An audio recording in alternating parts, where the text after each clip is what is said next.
Este espacio es una aventura personal. Aventura que pone en juego saberes, que me lleva a nuevas lecturas y relecturas. Aventura comunicativa que en el interior del interior, en una ciudad de unos 50.000 habitantes, con rasgos de pueblo, en el que todos se conocen con todos, me hace sentir como un poco bastante expuesto. En una ciudad como la mía, los círculos son pequeños. Y los profes de lengua y quienes se dedican o se relacionan con la literatura nos conocemos casi entre todos. Ni qué hablar de mis amigos y conocidos que son comunicadores de toda la vida. En fin, una aventura de caradurez. Pero en esta aventura, como comenté en el episodio piloto, quiero embarcar o ir embarcando a algunos amigos y a algunas amigas. Luego de solucionar un par de dificultades técnicas, entiéndase por esto ver varios tutoriales de YouTube, tenemos nuestra primera entrevista en este podcast.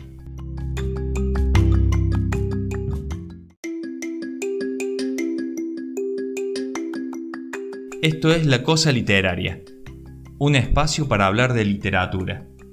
Y hoy vamos a compartir la charla con Aline Escarlata, compañera de estudios, docente, amiga de la vida.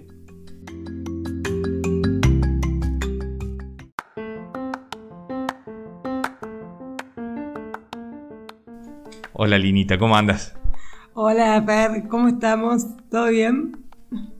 Bien, acá incursionando en esto de hacer una entrevista alguna vez, ¿no? Bien. Algo te había adelantado en la previa, sin adelantarte mucho a algunas preguntas que pensé.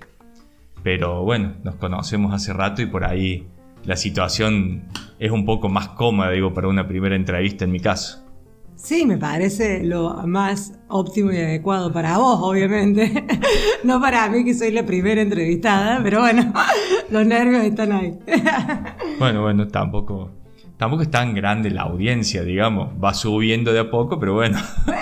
En algún momento nos escucharán. Uno que nos escuche, ya está. Bueno, la primera pregunta, vos sabés, ya has estado escuchando los episodios anteriores, nos conocemos, también hace tiempo yo ya te había contado un poco de este proyecto, de esta aventura personal. Es hablar de literatura, si bien los dos somos profes, estudiamos juntos, compartimos horas y horas de estudio y de mates y de sufrimiento en los exámenes. Pero bueno, la idea es hablar de literatura y de lo que la literatura significa y ocupa en nuestras vidas. Y en definitiva, dar nuestra definición personal de literatura más allá de lo que los libros dicen, o los manuales, o los teóricos literarios, que sin duda son como nuestros referentes, ¿no? O nuestro marco. Pero bueno, un poco me gustaría saber, o que cuentes en primer lugar, qué lugar ocupa la literatura o la lectura en tu vida, o si literatura y lectura son lo mismo. La literatura ocupa todo, desde que nací. Para mí es algo... Sí, desde que nací, no, los primeros recuerdos que tengo son mi papá leyendo libros, y más de una vez leyéndonos a nosotros.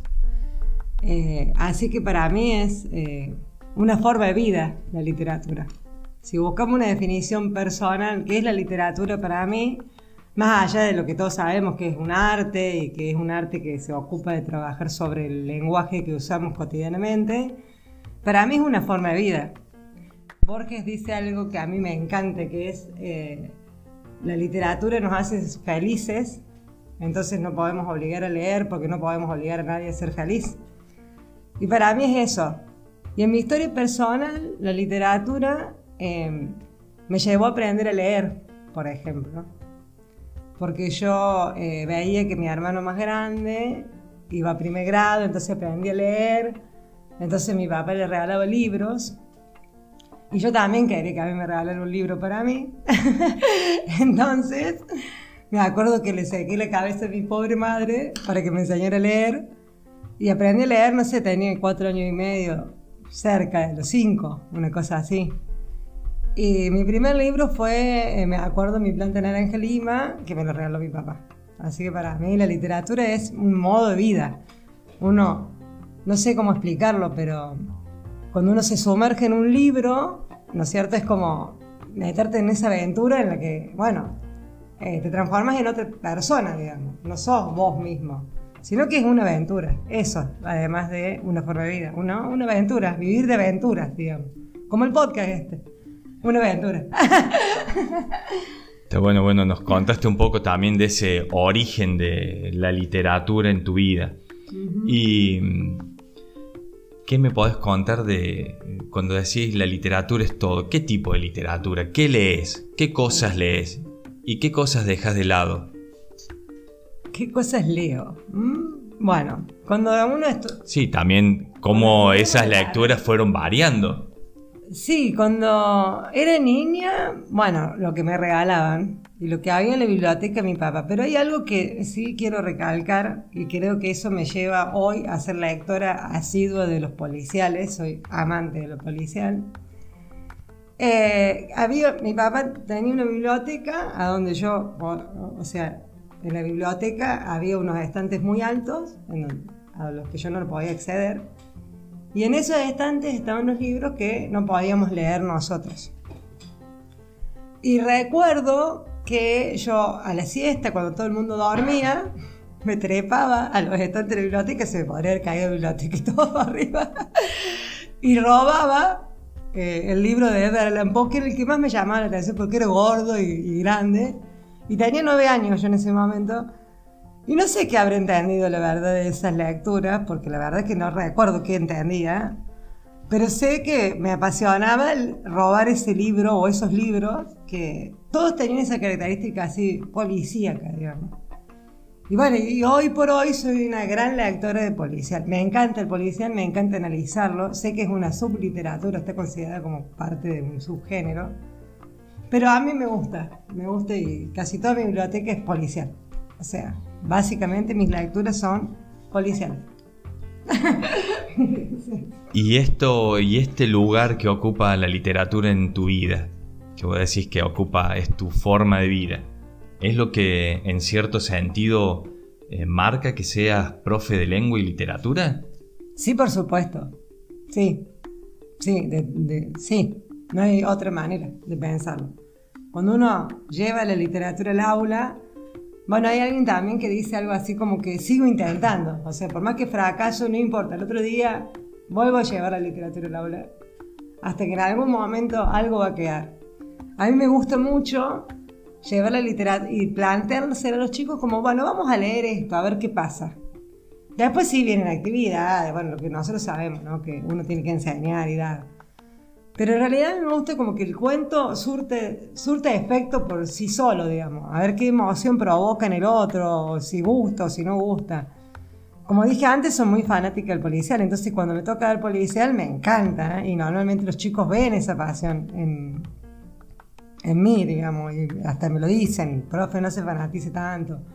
Bueno, tampoco es per tanto. Bien. Pero si la literatura me determinó a que yo enseñe literatura, sí, porque cuando tuve que elegir qué profesorado seguir, sabiendo que quería enseñar, pero que no podía enseñar, ser maestra, digamos, simplemente, sino que tenía que dedicarme por ahí a los adolescentes, lo primero que se me ocurrió fue literatura, porque era lo mío, digamos, era lo que yo traía, ¿se entiende?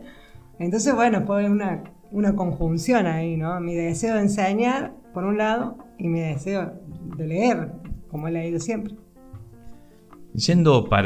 Manteniéndonos en el ámbito de la literatura, pero yendo o tratando de indagar en otros conceptos, la idea de estas entrevistas también en futuras entrevistas, o cuando pensaba esta, ¿no es cierto? Era no solo escuchar lo que decís, sino indagar en conceptos que cada uno va creando. En este caso hemos pensado, hemos indagado en qué era la literatura para vos.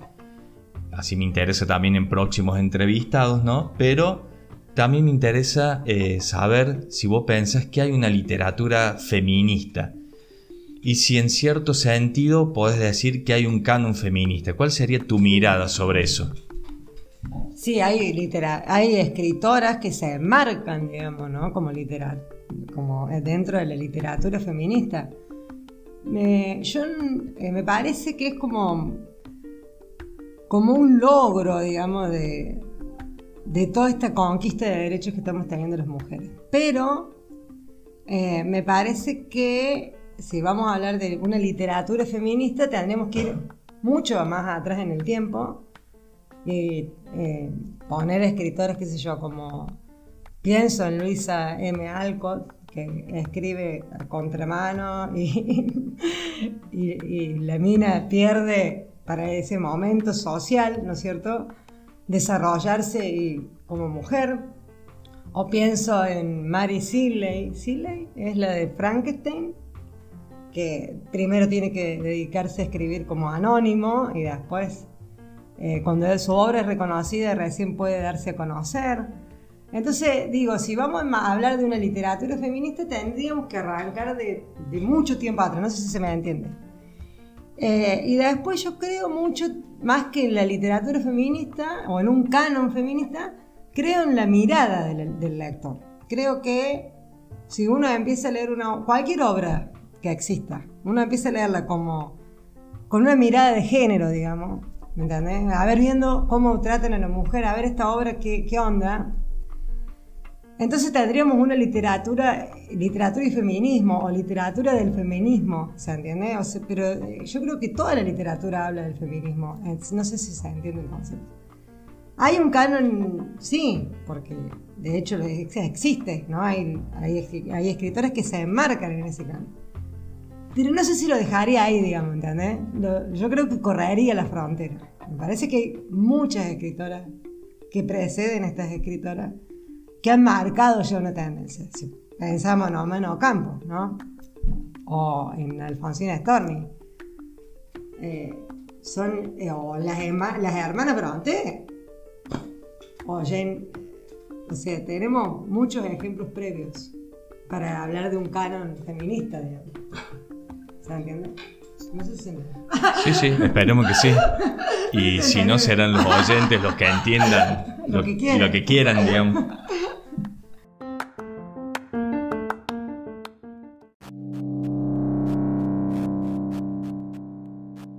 Cuando llegó al planeta, saludó respetuosamente al farolero.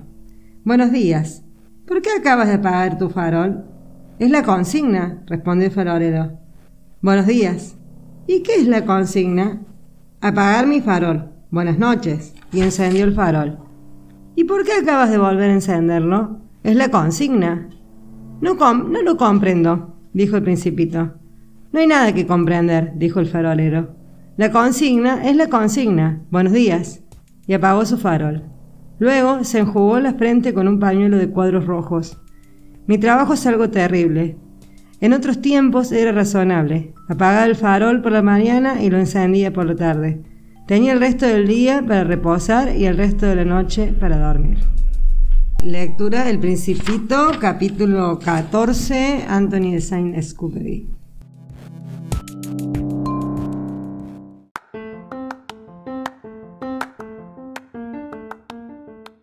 Ahora un pequeño ping-pong como para distender la cosa. No, yo estoy reditando. Un pequeño ping-pong. Donde vos me nombres así como lo que se te venga a la cabeza, exactamente. Es psicológico, digamos. Sí, totalmente. Sin ser un test. Un poema. 1964. Tengo que decir el autor, Borges. Un cuento. Cuento para Taures de Walsh. Una novela. El jardín olvidado de Kate Morton. Un clásico. La Odisea de Homero. Me gusta. Me gusta. Y por último, viste que siempre hay esas, o te aparecen en internet, o uno puede encontrar páginas que dicen 100 libros que uno tiene que leer antes de morirse. 50 obras imprescindibles de la literatura, que nunca sé si son tan así, ¿no? Pero ¿cuáles son tus 5 imprescindibles de la literatura? 100 años de soledad, sin duda.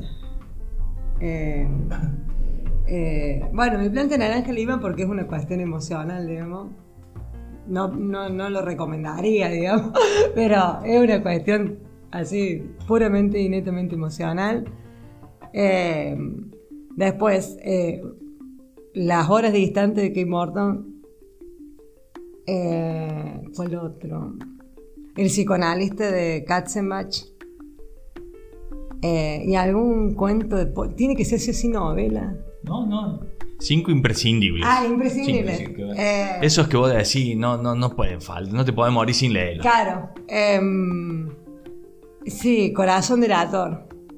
O sea, no podés... No, esos 5 para mí los tenés que leer, sí o sí. No hay otra opción. Esa es la idea, porque digo, ¿quién escribe esta lista de 100 libros, de 50? Bueno, acá son los 5 de Aline Escarlata. Viste que como que limitarte la novela y por ahí cuentos que así, se te revienta la cabeza. Entonces así, bueno, por ahí está bueno poder nombrar un cuento.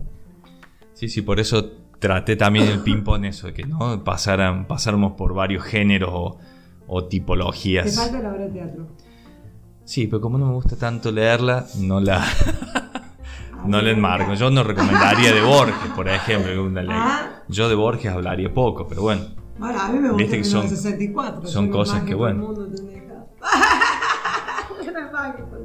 Y por último, Ali, algo que también cuando empecé a pensar este espacio de la cosa literaria, la primer pregunta, que después pensé en dejarla siempre al último en las entrevistas, y que es como una especie de búsqueda personal, capaz que para autojustificarme también, ¿no? Pero bueno, una pregunta que me interesa indagar mucho, ¿no? En los entrevistados o en la gente que me rodea. ¿De qué manera pensás que en tu vida personal o cómo los servicios de streaming, digamos Netflix, YouTube, Disney Plus, Amazon Prime Video, ahora que sale HBO no sé cuánto, Paramount, no, bueno, que acá en Argentina no llegan todos, pero ¿de qué manera esos servicios afectaron tu lectura o la lectura en tu vida? ¿Lees menos? ¿Lees más? ¿No se modificó? Sí, leo menos, pero no por Netflix o no por esos servicios, sino por una cuestión de plata. Antes yo todos los meses religiosamente me compraba 2 libros. Después que falleció mi papá estuve un año sin ir a una librería, entonces me costó, porque me costaba ir, ¿no?, a ese lugar. Y pasé un año leyendo prestado, digamos, o sea, ¿no? Y si cuando enganchaba a alguien que me prestaba algo que no hubiera leído, entonces era medio complicado. Pero ahora es una cuestión económica, los libros están carísimos, nosotros tenemos muy poco, el sueldo nuestro es muy... Entonces por ahí lo que puedo descargar de PDF lo sigo leyendo. Leo menos por eso, y Netflix está ahí, o sea, está al alcance de la mano. Apretó un botoncito y uno ve una serie que a lo mejor también te revienta la cabeza como te reventaría un libro, que no es la misma experiencia en absoluto, porque no es la misma experiencia, pero sí, es obvio que es como mucho más accesible, ¿no? Me parece a mí, no sé, a lo mejor podría descargarme, pero a mí me cuesta mucho también leer de la pantalla. Entonces me han pasado un montón de libros de PDF y ahora estoy, por ejemplo, con Lo mucho que te amé de este muchacho que escribió La pregunta de su ojo, Sacheri. Pero me cuesta mucho como meterme en el libro, porque la pantalla me molesta, ¿me entiendes? Es solo eso, pero sí, leo menos, mucho menos, nada que ver. Bueno, buenísimo, Alina. Muchísimas gracias. Con esto vamos cerrando ya este episodio de La Cosa Literaria. Es fantástico episodio.